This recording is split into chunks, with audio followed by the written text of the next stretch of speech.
அஸ்ஸலாமு அலைக்கும் வரஹ்மத்துல்லாஹி வபரகாத்துஹு. அல்ஹம்துலில்லாஹி நஹ்மதுஹு வ நஸ்தஈனுஹு வ நஸ்தக்ஃபிருஹு வ நஊது பில்லாஹி மின் ஷுரூரி அன்ஃபுஸினா வ மின் ஸய்யிஆத்தி அஅமாலினா மன் யஹ்திஹில்லாஹு ஃபலா முதில்ல லஹு வ மன் யுضلில்ஹு ஃபலா ஹாதிய லஹு. வ அஷ்ஹது அன் லா இலாஹ இல்லல்லாஹு வஹ்தஹு லா ஷரீக லஹு வ அஷ்ஹது அன்ன முஹம்மதன் அப்துஹு வ ரசூலுஹு அம்மா பஅத். கண்ணியத்திற்குரிய எல்லாம் வல்ல அல்லாஹ் ஜல்ல ஷானஹு தஆலாவின் நல்லடியார்களே, சொர்க்கவாசிகள் இன்றி யாரையும் நாம் அறுதியிட்டு சொல்ல முடியாது என்ற விஷயத்தையும், யாரை பற்றி அல்லாஹ் சொர்க்கவாசிகள் என்று அறிவித்திருக்கிறானோ அவர்களை மாத்திரம்தான் நம்ம நல்லடியார் என்றோ மகான் என்றோ சொர்க்கவாசி என்றோ சொல்ல முடியும் என்பதையும் நாம் பார்த்து வருகிறோம். பத்ர் போராளிகள், பையத்து ரில்வானில் பங்கெடுத்து கொண்டவர்கள், நபிமார்கள், இவங்களெல்லாம் நல்லடியார்கள் என்று பொதுவாக சொல்லப்பட்டிருக்கிற விவரத்தை நம்ம பார்த்தோம். குறிப்பிட்டு சொல்வதாக இருந்தால் சில நபர்களை அல்லாஹ்வோ அல்லது ரசூலோ நல்லடியார்கள் என்கிற கணக்கில் சொல்லியிருக்கிறாங்க. அதில் நம்ம சென்ற வாரம் மரியம் அலைஹிஸ்ஸலாம் அவர்கள் இறைநேசர், அகிலத்து பெண்களை விட அவங்க சிறந்தவர்கள் என்றெல்லாம் அல்லாஹ் புகழ்ந்துரைக்கிற விஷயத்தை பார்த்தோம். அடுத்ததாக நல்லடியார் என்று புகழ்ந்து பேசப்பட்டவர் யாருன்னு கேட்டால் ஃபிரௌனுடைய மனைவி. ஃபிரௌன் என்ற அந்த கொடுங்கோலனுடைய மனைவியை பற்றி அல்லாஹ் குர்ஆனில் என்ன சொல்கிறான்னு கேட்டால், அகில உலக மூமின்களுக்கும் அவங்க தான் மாடல். நல்லடியார்லேயே மிக உயர்ந்த இடத்துல வச்சு எல்லாம் பேசுகிறான். நல்லடியார்களில் ஒருவர் என்ற இடத்துல வச்சு பேசலை, அவங்க தான் மூமின்களுக்கெல்லாம் முன்னுதாரணம் என்று அல்லாஹ் சொல்லி காட்டுறான். 66வது அத்தியாயத்தில் 11வது வசனத்தில் அல்லாஹ் சொல்லும்போது, லரபல்லாஹு மசலன் லில்லதீன ஆமனு, நம்பிக்கை கொண்ட மூமினான மக்களுக்கு அல்லாஹ் ஒரு முன் உதாரணமாக எடுத்து காட்டுகிறான். யாரை எடுத்து காட்டுகிறான் என்றால், இம்ராத்த ஃபிரௌன், ஃபிரௌனுடைய மனைவியை அல்லாஹ் முன் உதாரணமாக காட்டுகிறான். எந்த வகையில் அவங்க முன் உதாரணம் என்று சொன்னால், இது காலன், அவர்கள் சொன்னார்கள், ரப்பிப்னிலி இந்தக பைத்தன் ஃபில் ஜன்னா, இறைவா சொர்க்கத்தில் எனக்கு ஒரு மாளிகையை உருவாக்கி கொடு, ஒ நஜ்ஜினி மின் ஃபிரௌன வாமலிஹி, ஃபிரௌனை விட்டும் அவனுடைய சித்திரவதையிலிருந்து என்னை காப்பாற்றி விடு, ஒ நஜ்ஜினி மினல் கௌமில் லாலிமீன், அநியாயக்கார இந்த சமுதாயத்திலிருந்து என்னை காப்பாற்றி விடு என்று சொன்ன வகையில் அவர்கள் மாடலாக முன்மாதிரியாக இருக்கிறார்கள் என்று அல்லாஹ் புகழ்ந்து சொல்கிறான். அப்போ இவங்க நல்லடியாக நல்லா தெரியுது, அவங்கள அல்லாஹ் இப்படி துவா செஞ்சாங்கன்னு மட்டும் சொல்லலை, அவங்க தான் உங்களுக்கு மாடல் அல்லாஹ் சொல்கிறான்.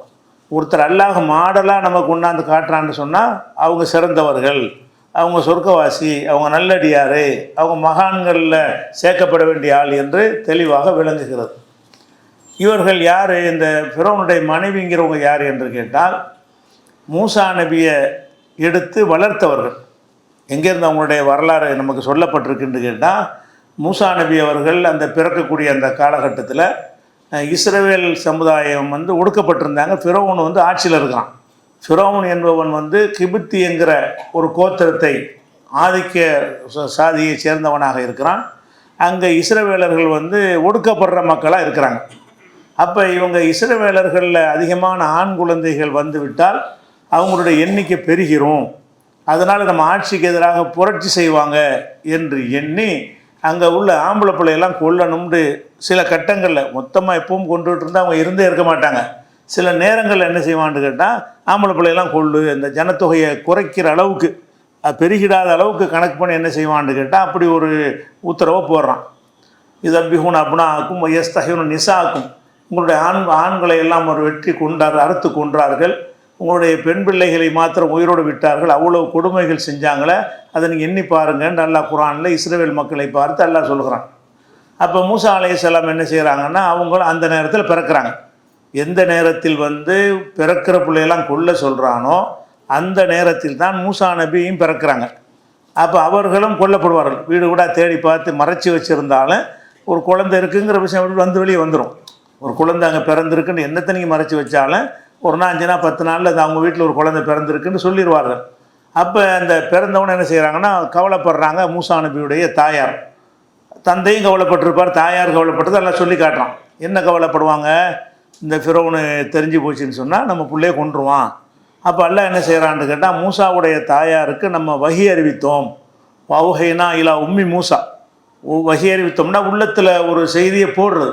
மூசா நபியுடைய அம்மாவுடைய உள்ளத்தில் அல்லாஹ் என்ன செய்வான்? அந்த வஹியை போடுகிறான். இந்த மாதிரி உள்ளத்தில் வஹியை போடுறது என்கிற விஷயம் வந்து ரசூல்லா காலத்துக்கு முன்னாடி வரை இருந்தது சில நல்லடியார்களுக்கு. ரசூல்லா காலத்துக்கு பிறகு அது இல்லாமல் ஆயிடுச்சு. இந்த உம்மத்து கிடையாது. முந்தைய சமுதாயங்களில் நபிமார்களுக்கு இறை செய்து வர்ற மாதிரி அல்லாஹ் நாடியவர்களுக்கு என்ன செய்வான்? உள்ளத்தில் ஒரு உதிப்பு போடுவோம். அல்லாஹ் தான் அதை சொல்கிறான்னு அவங்களுக்கு படும். அந்த மாதிரியான உதிப்பு வந்து இந்த உம்மத்தில் யாருமே கிடையாது. அப்படி ஒருத்தர் இருப்பார், ஆனால் உமராக இருப்பார் என்று ரசூல்லா சொல்லியிருக்கிறாங்க. அப்போ இந்த உம்மத்துக்கு அது இல்லை, அதை விளங்கிக்கிறணும். ஒருத்தர் நாளைக்கு வந்துட்டு எனக்கு மூசா நபிக்கு அம்மாவுக்கு மாதிரி எனக்கு எல்லாம் உதிப்பு போட்டான்னு சொன்னால் நம்பிடக்கூடாது. அது முடிஞ்சு போச்சுட்டாங்க. ரசூல் ஸல்லல்லாஹு அலைஹி வஸல்லம் வந்து இந்த உம்மத்தில் இல்லை, முந்தைய உம்மத்தில் கொடுத்துருந்தான். அந்த மூசாவுடைய அம்மாவுக்கு அல்லாஹ் வந்து வஹி அறிவித்த செய்தி அறிவித்த உடனே என்ன சொல்கிறான்னு கேட்டால், நீ வந்து ஒரு பெட்டியை தயார் பண்ணி, தண்ணீரில் மிதக்கக்கூடிய மரத்தாலான ஒரு பெட்டியை தயார் பண்ணி அந்த பெட்டிக்குள்ளே உன் பிள்ளைய போட்டு நீ வந்து ஆற்றுல விட்டுரு, கடலில் விட்டுருன்றாங்க. அப்போ கடலில் விட்டால் இவங்க என்ன அல்லாஹ் காப்பாற்றுற ஒரு பிளான் பண்ணிட்டு விட சொல்கிறான். அவங்களுக்கு தயக்கமாக தான் இருக்கேன். நீ ஒரு பெட்டியை தயார் பண்ணு, குழந்தை அதில் போடு, அப்படி கொண்டு போய் தண்ணியில் விட்டால் மிதந்துக்கிட்டே போயிடும் அப்படின்னு சொல்லும்போது எப்படி சொல்கிறான்னு கேட்டால், நீ இப்படி போட்டாயானால் யஹுதுஹு அதுவும் லீ உலகு, மூசாவுக்கும் எனக்கும் எதிரி ஒருத்தனுக்கான்ல அவன் இதை எடுப்பான், அவன் கையில் இது கிடைக்கும்னு அல்லாஹ் சொல்லியே சொல்கிறான். மூசா நபிக்கு அறிவித்த, மூசா நபியுடைய தாயாருக்கு அறிவித்த வஹியில் இதையே அல்லாஹ் சொல்கிறான். இந்த பெட்டியை நீ போட்டின்னு சொன்னால் அது ஃபிரௌன் கைக்கு போயிடும், எடுத்து அவங்கள வளர்ப்பாங்க, அப்போ கொல்ல மாட்டாங்க அப்படிங்கிற மாதிரி ஒரு கருத்தில் அல்லாஹ் வஹி அறிவிக்கிறான். அதை கேட்டு என்ன செய்கிறாங்கன்னா, அவங்க பெற்று மூசா நபியை, குழந்தையாக இருக்கிற மூசா நபியை பெட்டியில் போட்டு கடலில் போட்டாங்க. போட்டால் அந்த அவங்க மனைவி என்ன செய்கிறாங்கன்னா, அவங்களுக்கு இது தெரிகிறது. ஃபிரௌனுடைய மனைவி, ஃபிரௌன் எல்லாருமே குழந்தை ஒன்று வருது, பெட்டியில் வருதுன்னொன்னே டவுட் ஆகுறாங்க, கொன்றுவோமான்னு நினைக்கிறாங்க. ஆனால் அது இஸ்ரவேலுடைய சமுதாயத்து குழந்தைன்னு தெரிஞ்சால் தானே. ஒரு குழந்தை வருது, வேறு எங்கேருந்து வந்த குழந்தை கூட என்ன செய்யலாம், இந்த மாதிரி கடல் வழியாக போட்டு விட்ருப்பாங்கன்னு நினைக்கலாம்ல. அதில் அவங்க டவுட்டு வந்ததுனால என்ன செய்யலைன்னு கேட்டால், கொல்லணும்னு நினைக்கும் பொழுது ஃபிரௌனுடைய இந்த அம்மா தான், எந்த அம்மாவை பற்றி முன்மாதிரின்னு அல்லாஹ் சொல்கிறானோ அவங்க என்ன சொல்கிறாங்கன்னு கேட்டால், ஃபல் தகத்தகும் ஆளு ஃபிரௌனுடைய கூட்டத்தார்கள் வந்து அந்த குழந்தையை எடுக்கிறார்கள், பெட்டியோடு என்ன செய்கிறாங்க, எடுக்கிறார்கள். அப்போ எடுத்தோன்னே என்ன செய்கிறாங்கன்னா, காலத்து இம்ராத் ஃபிரௌனுடைய மனைவி சொன்னார்கள், குர்ரத்து ஐனுல்லி வளர்க்க, இந்த குழந்தை வந்து எனக்கும் உனக்கும், கணவன்ட்டு சொல்கிறாங்க, இந்த குழந்தை வந்து எனக்கும் உனக்கும் ஒரு கண் குளிர்ச்சியாக மன நிறைவு தரக்கூடியதாக இருக்கும். அசா எத்தகுதனா எத்தகுத வளதா நெத்தகுத வளதா, அவரை வந்து நம்ம பிள்ளையாக வச்சுக்கிறோம், நம்ம வளர்ப்போம், இந்த குழந்தை எடுத்து நம்ம என்ன செய்வோம், நம்ம மகனாக வச்சு வளர்க்குவோம் அப்படின்னு சொல்கிறாங்க. அப்போ அந்த அம்மாவுடைய சொல்ல கேட்டு தான் மூசா நபி எடுத்து அவங்க வளர்க்குறாங்க. அப்படி வளர்த்தாங்கன்னு சொன்னால், அவன் மூசா நபி இறை தூதர்னு சொல்கிறாருல, அந்த காலத்தில் இவங்க நல்ல முதிய பெண்மணியாக தான் இருப்பாங்க. மூசா நபி குழந்தை எடுத்து வளர்க்குறாங்க, தாயாக இருந்து என்ன செய்கிறாங்க, அவனுடைய மனைவியாக இருக்கிறாங்க. அப்போ இவங்க வந்து கணவனோடு இருக்கிற ஒரு கட்டத்தில் இவர் கை குழந்தை மூசா நபி. அப்போ மூசா நபிக்கு அவங்களுக்கு மத்தியில் ஒரு 25-30 வயசு என்ன செய்யும், அதுக்கு மேலே கூட இருக்கலாம். எத்தனை வயசில் இது எடுத்தாங்கன்னு தெரியலை. ஆனால் 25க்கு குறையாமல் இருக்கும். 25 வயசில் கல்யாணம் பண்ணாங்கன்னு அப்படித்தான் குடும்ப வாழ்க்கையில் இருக்கும் பொழுது ஒரு குழந்தை எடுத்துக்கிறாங்கன்னு சொன்னால், அப்போ மூசா நபி வந்து பிறகு இறை தூதர்னு சொல்லக்கூடிய காலத்தில் வந்து பிறகு அவர் ஏற்றுக்கிறாங்கல்ல, அவர் ஏற்றுக்கிற காலத்தில் பார்த்தீங்கன்னா ஒரு முதிர்ந்த வயசுடைய அம்மாவாக தான் இந்த போராட்டத்தை நடத்துகிறாங்க. கணவனை எதிர்த்து போராடுறது வந்து அவங்க ஒரு சரியான ஒரு திரகாத்திரமான வயசில் உள்ளவங்களாக இருக்கலை. அந்த நேரத்தில் எதிர்த்து போராடுறதுங்கிற சின்ன விஷயம் கிடையாது. எல்லாம் தளர்ந்து போயிடும், உடம்புடைய சக்தி இருக்காது, பலவீனப்பட்டுருவாங்க. அந்த நேரத்தில் எதிர்த்து போராடினாங்க என்பதற்கு இதை ஒரு சான்றாக நம்ம கொள்ளலாம். ஏன்னு கேட்டால் அவங்க தான் அம்மாவை வளர்த்தாங்க. மூசா நபியை வளர்த்ததே யாருன்னு கேட்டால் இந்த அம்மா தான். வீட்டில் வச்சு ஃபிரௌனு தான் வளர்க்குறான், தந்தையை அவன் வளர்க்குறான், தாயாக இவங்க வளர்க்குறாங்க. வளர்க்கும்போது கூட இந்த குழந்தைக்கு பால் கொடுக்கறதுக்காக வேண்டி எல்லாம் எப்படி செய்கிறான்னு கேட்டால், யாராவது பிள்ளை பெற்றவங்க நிறைய பேர் கொலை பண்ணியிருப்பாங்கல்ல, கொலை பண்ண வீட்டில் தாய்ப்பால் சுரக்கிற பெண்கள் இருப்பாங்க, இல்லை நிறைய கொலை பண்ணியிருக்கான்ல, அப்படி யாரையா கூட்டிகிட்டு வாங்க அப்படின்னு சொன்னோன்னே அந்த குழந்தைக்கு பால் கொடுத்து வளர்க்கணும்ல, வேறு என்ன, பிறகு நம்ம வளர்த்துக்கலாம். ஆரம்பத்தில் கைக்குள்ளையாக இருக்கும்போது தாய்ப்பால் மட்டும்தானே குடிக்கும். அதுக்கு தேடி பார்க்குறாங்க. ஒவ்வொரு தாயும் வரும்போது மூசா நபியை வந்து பால் குடிக்க மாட்டேங்கிறார், அப்படி ஆக்குறான்ல. ஹர்ரம்னா அலைஹில் மராலு, பால் குடிக்கிற பெண்களையெல்லாம் அவருக்கு நம்ம ஹராமாக்கிட்டோம், அவருக்கு தீண்டாமாக்கிட்டோம். அப்போ கடைசி என்னன்னா இவருடைய அம்மாவே என்ன செய்கிறாங்க, அந்த பால் கொடுக்குற ஒரு லிஸ்ட்டில் இவங்க அம்மாவே வர்றாங்க. அப்போ டெய்லி அம்மா வந்து பால் கொடுத்துட்டு போகிற அந்த அம்மா பால் கொடுக்கும்போது மூசா நபி ஏற்றுக்கிறார். இது அல்லாஹ் செஞ்ச ஏற்பாடு. மூசா நபி வளர்ப்பதற்காக வேண்டி உங்ககிட்டயே கொண்டாந்து திரும்ப ஒப்படைப்பேன்னு நல்லா சொன்னால, நீ போடுங்க உன்கிட்ட கொண்டாந்து ஒப்படைப்பேன். எப்படி ஒப்படைக்கிறான்? வளர்றது அரண்மனையில், இவங்களுடைய பாலில் தான் வளர்கிறாங்க. தாயார் போய் பிள்ளைய போய் பார்க்குறாங்க. அப்படி ஒரு ஏற்பாட்டோடு செய்கிறான்னு வைங்களேன். அப்போ மூசா நபி அவர்களை வந்து கை குழந்தையாக இருக்கும் பொழுது அந்த பால் கொடுத்தலை தவிர மற்ற வளர்ப்புகள்லாம் செஞ்சது யாருன்னு கேட்டால் இந்த ஃபிரௌனுடைய மனைவியும் தான். அப்போ வளர்க்கும் போது பார்ப்பாங்க இவருடைய கேரக்டரு, இவருடைய தன்மை. மூசா நபி திடீர்னு இறை தூதர்னு ஏற்றுக்கிறாங்கன்னு கேட்டால் எதனால் ஏற்றுக்கிறாங்க? அவங்கள பார்க்குறாங்க, அவர் எப்படி ஒரு கெட்டவராக இருக்கலை, அவர் நல்ல முறையில் தான் வளர்த்துருக்குறாங்க. அதெல்லாம் கூட ஒரு காரணமாக இருக்கலாம் ஏற்றுக்கொண்டதற்கு. பிறகு என்ன ஆச்சுன்னு கேட்டால் அவர் ஒரு ஆளை கொலை பண்ணிவிடுறாரு மூசா நபி. அறியாமல் நடந்த கொலைன்னா திட்டமிட்டு கொலை செய்கிறது இல்லை, அடித்தாலும் செத்து போயிட்டான். சாவணுங்கிறதுக்கு அடிக்கலை, கொல்லணுங்கிறதுக்கு அடிக்கலை, அடி போட்டுறான். அவங்க 2 பேரும் சண்டை போட்டு இருந்தாங்க. ஒரு ஆள் வந்து இவர் சமுதாயத்தை சேர்ந்த இஸ்ரவேலுக்காரன், இன்னொருத்தர் வந்து ஃபிரௌனுடைய இனத்தை சேர்ந்த ஒருத்தன். இவர் போய் என்ன செய்கிறாரு, இவனுக்கு நியாயம் என்னன்னு கேட்காம அவசரப்பட்டு அவனை போய் அடிச்சிடுறாரு. அடித்த உடனே ஆள் போயிடுறான். அப்போ இன்னொரு நாள் சண்டை நடக்கும்போது பார்க்கும்போது என்ன செய்கிறான்னா இவன் இந்த சண்டை பிடிச்சான்ல இன்னொருத்தன், அவன் என்ன செய்கிறான், மூசாவே நீ வந்து நேற்று ஒரு ஆளை கொலை பண்ணிய, அது மாதிரி என்னையும் கொலை பண்ண பார்க்குறியான்னு பரப்பி விட்டான். இவர் பேசாமல் அடித்தார், செத்து போயிட்டான், இன்னும்லாம் மறைக்கப்பட்டிருந்துச்சு. அவங்க கிட்ட நினைச்சார், ஆகா இது பறவையில் போயிடுச்சு, நமக்கு பிரச்சனை ஆயிருமெண்டு ஊரை விட்டு ஓடி போயிட்டார். மூசா நபி அவர்கள் ஒரு 25 வயசாக இளமையாக இருக்கும்போது நினச்சி 25 வயசில் இளமையாக இருக்கும்போது ஓடி போயிரு. அப்புறம் போய் கல்யாணம்லாம் பண்ணுவார். இன்னொரு இடத்துல போய் 8 வருஷம் கூலி வேலை செஞ்சு அதை மகராக ஏற்றுக்கொண்டு என்ன செய்வார், திருமணம் அப்புறமேட்டு தான் பண்ணுறாரு.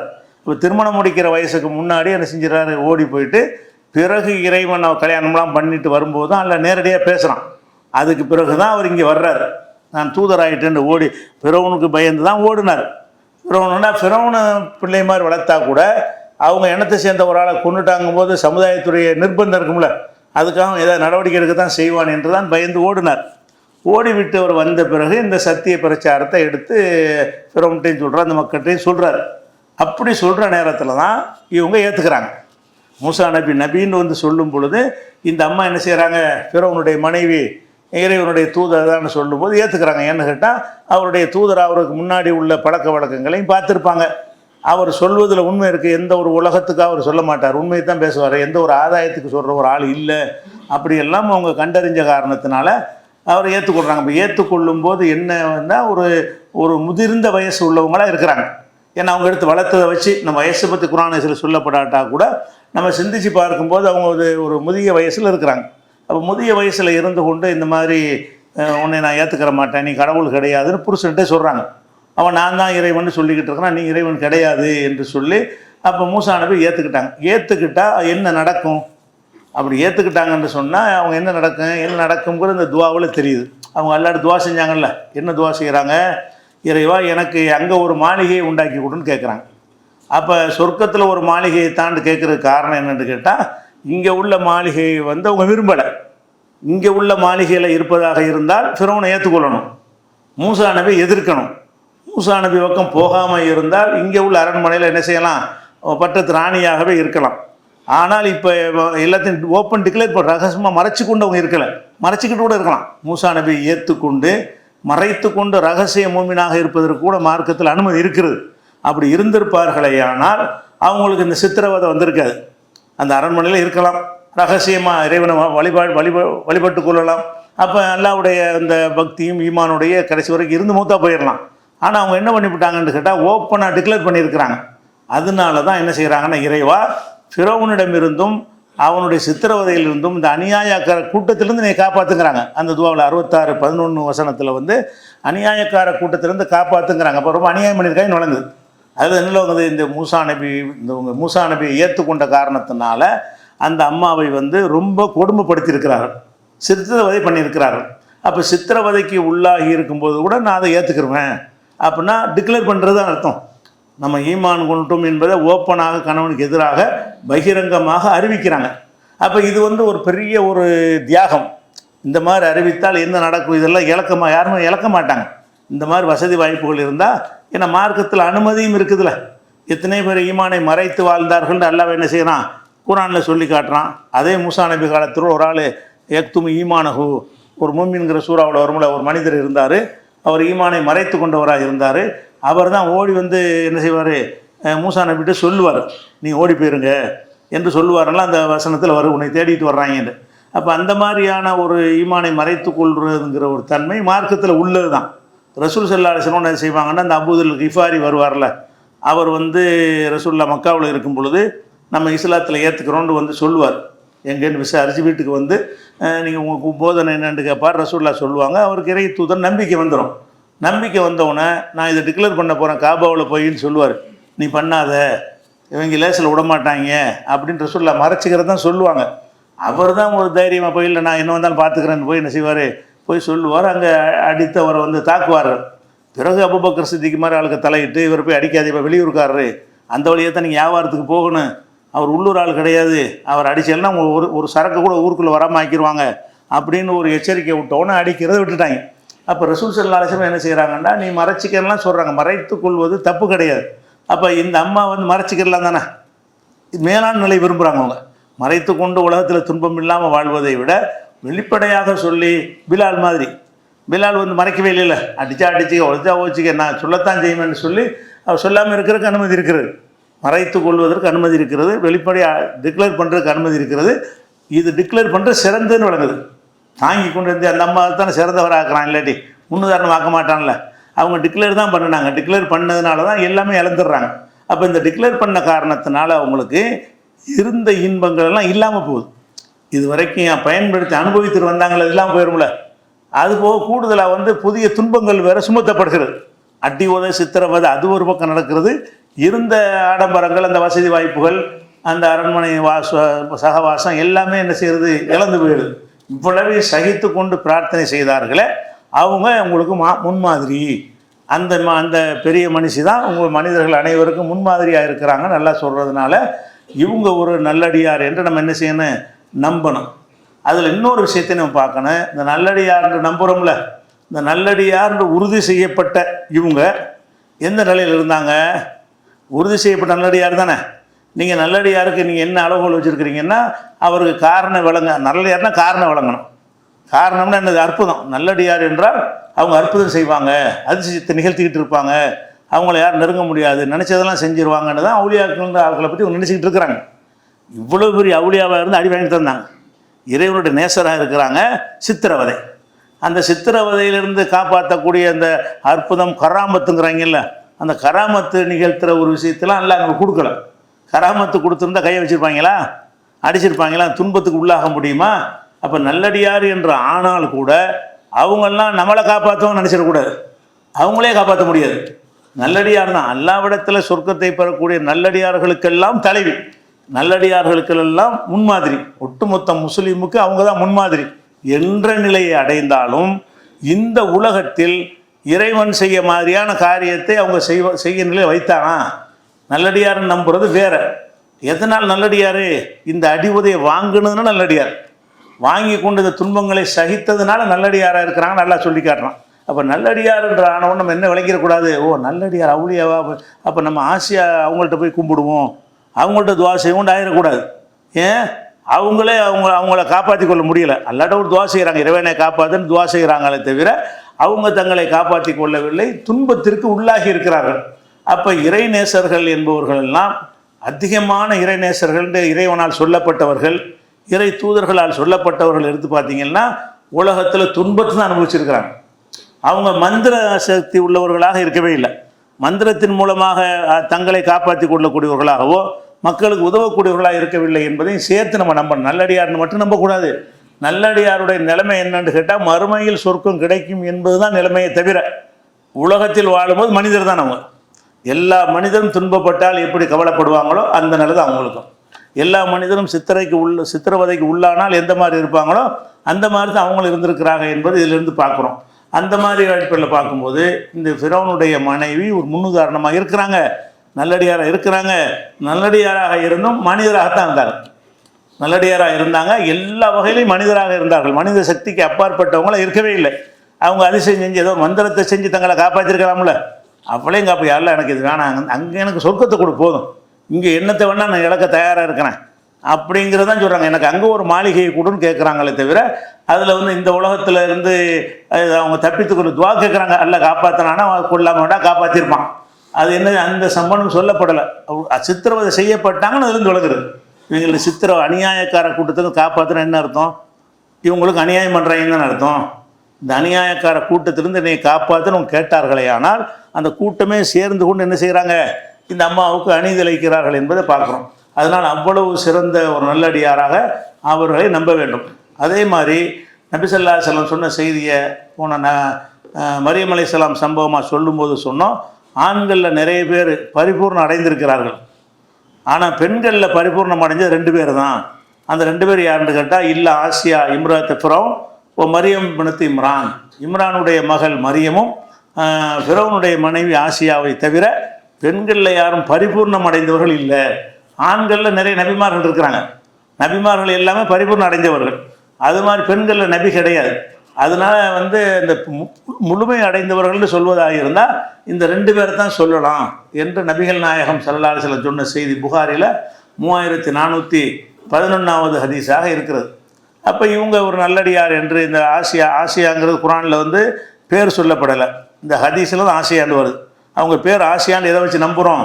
ஹதீஸை வச்சு நம்புகிறோம். குரானை வச்சு நம்புறது ஃபிரௌனுடைய மனைவி இம்ராத் ஃபிரௌன், ஃபிரௌனுடைய மனைவி என்று மட்டும்தான் குரானில் சொல்லப்படுகிறது. அந்த மனைவி யார் என்று பேரை வந்து நம்மளால் கண்டுபிடிக்க முடியாது. அல்லாஹ்வுடைய ரசூல் சொல்லிட்டதுனால இல்ல ஆசியா இம்ராத் ஃபிரௌன்கிறாங்க. ஃபிரௌனுடைய மனைவியாக ஆசியாவை தவிரண்டு வர்றதுனால அவங்களுடைய பேர் ஆசியா என்று ஹதீஸிலிருந்து நம்ம என்ன செய்கிறோம், ஒரு முடிவுக்கு வருகிறோம். இந்த இடத்துல இவங்களை பற்றி உள்ள இன்னொரு விஷயத்தை நம்ம அறிந்து கொள்ள வேண்டியிருக்குது. என்னன்னு கேட்டால், சில தவறான ஹதீஸ் என்ன ஆசியான்னு சொன்னதுனால, இந்த மரியமை பற்றி சொன்னதுனால சில அவங்க 2 பேரையும் குறித்து சில தவறான ஹதீஸுகள் இருக்குது. என்ன ஹதீஸ்ன்னு கேட்டால், சொர்க்கத்தில் அல்லாஹ் என்ன செய்வான்னு கேட்டால், மரியமை ஆசியாவையும் அல்லாஹ் எனக்கு திருமணம் செஞ்சு தருவான் என்று ரசூலுல்லாஹ் சொன்னாங்க அப்படிங்கிற மாதிரி ஹதீஸுகள் வந்து சில நூல்களில் பதிவு செய்யப்பட்டிருக்கு. ரசூலுல்லாஹ் மறுமை நாளில் சொர்க்கத்தில் இருக்கும்போது இந்த மரியம் இருக்காங்கள் அவங்களையும் ஆசியாவங்களையும் ரசூலுல்லாஹ்வுக்கு மனைவியாக்கி கொடுப்பான், திருமணம் செஞ்சு கொடுப்பான் என்று ஒரு ஹதீஸ் ரசூலுல்லாஹ் சொன்னதாக இருக்கிறது. ரசூலுல்லாஹ் சொன்னது ஆத்தண்டிக்காக தான் நம்பிட்டு போக வேண்டியதான். ரசூலுல்லாஹ் சொன்னார்கள் என்பது ஆதாரபூர்வமாக இருந்தால் மறுமை சம்பந்தப்பட்ட விஷயம், அதில் போய் வாதங்கள் பண்ண முடியாது. அல்லாஹ்வுடைய ரசூல் சொன்னது சந்தேகத்துக்கு இடமில்லாத செய்தியாக இருக்குமே, ஆனால் ஏற்றுக்கொள்ளலாம். ஆனால் இந்த ஹதீஸை பொறுத்த வரைக்கும் நிறைய நூல்களில் வந்திருக்கிறது. எல்லா நூல்களில் தபுரானியில் வந்திருக்கிறது. தபுரானியில் வந்து சில நூல்களில் சில அறிவிப்பில் ஹாலித் இப்னு யூசுஃப் என்பவர் அறிவிக்கிறார். அவர் பலவீனமான ஒரு ஆளாக இருக்கார். தபுரானில் இன்னொரு ஹதீஸ் வருகிறது. அதில் வரக்கூடிய பல பேர் வந்து யாருன்னு தெரியாத ஆள்களாக இருக்கிறாங்க, அறிவிப்பாளர்கள் வந்து அறியப்படாதவங்களாக இருக்கிறாங்க. அதே மாதிரி முஸ்னத் அபு யவ்லாவில் இருக்கிறது. அதில் யூனுஸ் இப்னு ஷுஐப் என்பவர் அறிவிக்கிறார், அவர் பலவீனமாக இருக்கிறார். அப்போ இந்த செய்திகள் வந்து பல நூல்களில் வந்திருந்தாலும் அவைகள் எல்லாம் பலவீனமாக இருக்கிறது. மரியம் அலைஹிஸ்ஸலாத்துக்கு ரசூலுல்லாஹ்வுடைய மனைவி ஆவாங்க, எதுக்கு அதை சொல்கிறாங்கன்னு கேட்டால், இப்போ ஆசியாவுடைய கணவர் வந்து ஃபிரௌன் தானே, ஃபிரௌனுக்கு மனைவியாக்க முடியாதுல்ல, மனைவியாக்க முடியாட்டி அதுக்கு அல்லாஹ் என்ன ஏற்பாடு செய்வானோ அதை செய்வான். அதனால என்ன பண்ணுறாங்கன்னா, இந்த ஆசியாவுக்கு யார் கணவர் அங்கே தான் வயசுலாம் கிடையாதுல்ல, எல்லாம் அந்த ஒரே மாதிரி வந்துடும்ல. ரசூல் ஸல்லல்லாஹு அலைஹி வஸல்லம் ஆசியாவுக்கு மத்தியில் பல ஆயிரம் வருஷ வித்தியாசம் இருக்கும்ல. அவங்க காலம் என்ன இவங்க காலம் என்ன, வயசில் இருக்கிறது பெரிய வித்தியாசம் இருக்கும். ஆனால் மறுமையில் எல்லாருமே வந்து நடுத்தர வயசு எத்தனை எழுப்பப்பட போகிறோம் அவங்கள, அதனால அது பிரச்சனை இல்லை, மனைவி ஆக்கணும் ஆக்கலாம். அது எதனால் இது சொல்கிறாங்கன்னு கேட்டால், இந்த ஹதீஸுகளை வந்து அவங்களுடைய நல்லடியாராக இருந்தாங்க, கெட்டவனாக இருக்கிறான். மரியம் அலைஹிஸ்ஸலாத்துக்கு கல்யாணம் ஆன மாதிரி ஒன்றும் வரல, அது தந்தை இல்லாமல் பிள்ளை பிறந்தாங்க, அதுக்கு பிந்தி கல்யாணம் பண்ணாங்களா என்ற குறிப்புகள் இல்லாதனால அவங்களுக்கு ஒரு கணவர் வேணும்ல, அதனால ரசூலுல்லாஹ் கல்யாணம் பண்ணுவாங்கங்கிற ஒரு கோணத்தில் வந்து யாரோ இதை சொல்லியிருக்கிறாங்க. இந்த ஹதீஸை இட்டுக்கட்டப்பட்டது என்றும் சில அறிஞர்கள் என்ன செய்கிறாங்க சொல்கிறாங்க. அதிகமான அறிஞர்கள் பலவீனங்கிறாங்க, சரியானது யாருமே சொல்லலை. இந்த கருத்தில் வரக்கூடிய எந்த ஒரு ஹதீஸும் சரியான ஹதீஸ் என்று சொல்லவில்லை, பலவீனமானது என்று அதிகமானவர்கள் சொல்கிறார்கள். சில அறிஞர்கள் வந்து இட்டுக்கட்டப்பட்டது, இது பொய்யான செய்தி என்று சொல்கிறார்கள். நம்ம பொய்யான செய்தியும் ஏற்றுக்கிற முடியாது, பலவீனமானதை ஏற்றுக்கொள்ள முடியாது. இது இவங்களை பற்றி அறிந்து கொள்ள வேண்டிய விஷயம். அப்போ நல்லடியார் என்று சொல்லப்பட்ட பெயர் குறிப்பிட்டு சொல்லவர்கள் யாருன்னு கேட்டால், ஒன்று மரியம், இன்னொன்று வந்து ஆசியா. இவங்க 2 பேரும் நல்லடியார் என்று நம்ம நம்பணும். இது போக பெயர் குறிப்பிட்டு சொன்ன நல்லடியார்கள் யாருன்னு பார்த்தீங்கன்னா அந்த ஒரு 10 நபித்தோழர்கள் சொல்லியிருக்கிறாங்க. ரசூல் ஸல்லல்லாஹு அலைஹி வஸல்லம் அவர்கள் 10 நபித்தோழர்கள் பேரை சொல்லி இவர் சொர்க்கவாசி, இவர் சொர்க்கவாசி, இவர் சொர்க்கவாசி என்று ரசூல் ஸல்லல்லாஹு அலைஹி வஸல்லம் செய்கிறாங்க, லிஸ்ட்டு போட்டு சொல்லியிருக்கிறாங்க. அந்த 10 பேரும் பேர் குறிப்பிட்டு சொன்னாங்க. சும்மா 10 பேர் இல்லாமல் பேரை சொல்லி இவர் சொர்க்கவாசி, இவர் சொர்க்கவாசி, இவர் சொர்க்கவாசி சொல்லியிருப்பார்களே. ஆனால் அதை நம்ம என்ன செய்யணும், அப்படியே நம்பணும். அந்த 10 பேர் யார், அதுக்குரிய ஆதாரம் என்ன என்ற விஷயங்களை என்ன செய்யணுமோ அடுத்த வாரத்தை பார்க்கலாம்.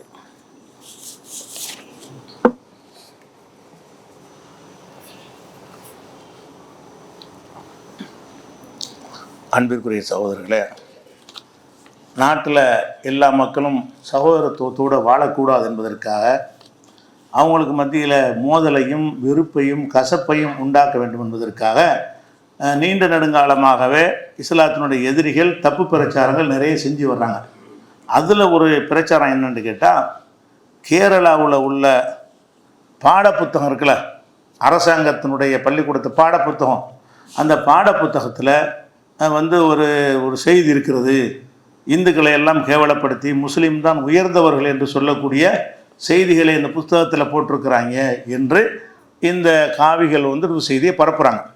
அது என்ன பரப்புகிறாங்கன்னு கேட்டால், அஸ்லம்னு ஒரு கதை மாதிரி அந்த பாடப்புத்தகத்தில் இருக்குதான். அஸ்லம்னு ஒரு ஆள், இன்னொரு ஆள் அப்பன்னு ஒரு ஆள். அஸ்லம்னா பேத்த பார்த்தோன்னா முஸ்லீம் தெரியுதா, அப்பன்னா அந்த கேரளாவில் அப்பன் பேர் வாங்கல இருக்குது, அப்பன்னு ஒரு ஆள். இதில் என்னென்னு கேட்டால் 2 பேரும் ஸ்வீட் கடை வச்சுருக்காங்களாம், இனிப்பு கடை. அதில் அஸ்லமுடைய கடையை பார்த்தால் சுத்தமாக இருக்கும், சுகாதாரமாக இருக்கும். இவருடைய அப்பனுடைய கடையை பார்த்தீங்கன்னா சுத்தமாக இருக்காது. நீங்கள் எந்த கடையில் வாங்கி ஸ்வீட் வாங்கி சாப்பிடுவீர்கள் அப்படின்னு ஒரு கேள்வி கேட்குற மாதிரி புஸ்தகத்தில் இருக்குதான். இதில் இருக்குதான், அரசாங்கத்துடைய பாட புஸ்தகத்தில் இருக்குது. இதை ஒருத்தன் படித்தா என்ன வரும், என்னடா நம்மளை இந்த இந்துக்களை பூரா அசுத்தமானவங்கிறாங்க, முஸ்லீமுடைய கடையில் தான் வாங்கணுங்கிற அளவுக்கு சொல்கிறாங்கன்னு கோவம் வரும்ல. கோவம் வர்ற மாதிரி பாடப்புத்தகத்தில் இருப்பதாக போட்டிருக்கிறாங்க. அதே மாதிரி அதே இதில் என்ன செய்கிறாங்கன்னா, அபிமன்யுன்னு ஒரு ஆள், இந்து பேரா தெரியுதா, ஆதில்னு ஒரு ஆள் முஸ்லீம் பேரா தெரியுதா, அதில் ஒரு 2 பேர் போட்டுறாங்க. போட்டுட்டு இந்த 2 பேரையும் எடுத்துக்கொண்டு அபிமன்யுக்கு என்ன வர்ணிக்கிறாங்கன்னு கேட்டால், இவன் கையை கழுவ மாட்டான், பல் துளக்க மாட்டான், அழுக்கடைஞ்ச ஆடையை போட்டிருப்பான், தலையெல்லாம் பரட்டையாக இருக்கும், இப்படிப்பட்டவன் யார், அபிமன்யுங்கிறாள். ஆதில் யாருன்னு கேட்டால் ரொம்ப நீட்டாக ட்ரெஸ் பண்ணியிருப்பான். இப்படி போட்டு எழுதியிருந்தால் அதை பார்க்குற இந்துக்களுக்கும் வருமா இல்லையா? பள்ளிக்கூடத்து பாட புஸ்தகத்தில் முஸ்லீம்னா நீட்டாக இருப்பான், இந்துக்கள்ன்ற அந்த பேரை வச்சு பேர்லேருந்து விளங்கிறதுல அபிமன்யுங்களும் ஆதில்னு போட்டால் என்ன ஒரு 2 பேரை போடுறீங்கன்னா, அந்த பேரை போட்டவுடனே இது முஸ்லீமுடைய பேர், இது இந்து பேர் நல்லா தெரிகிறது.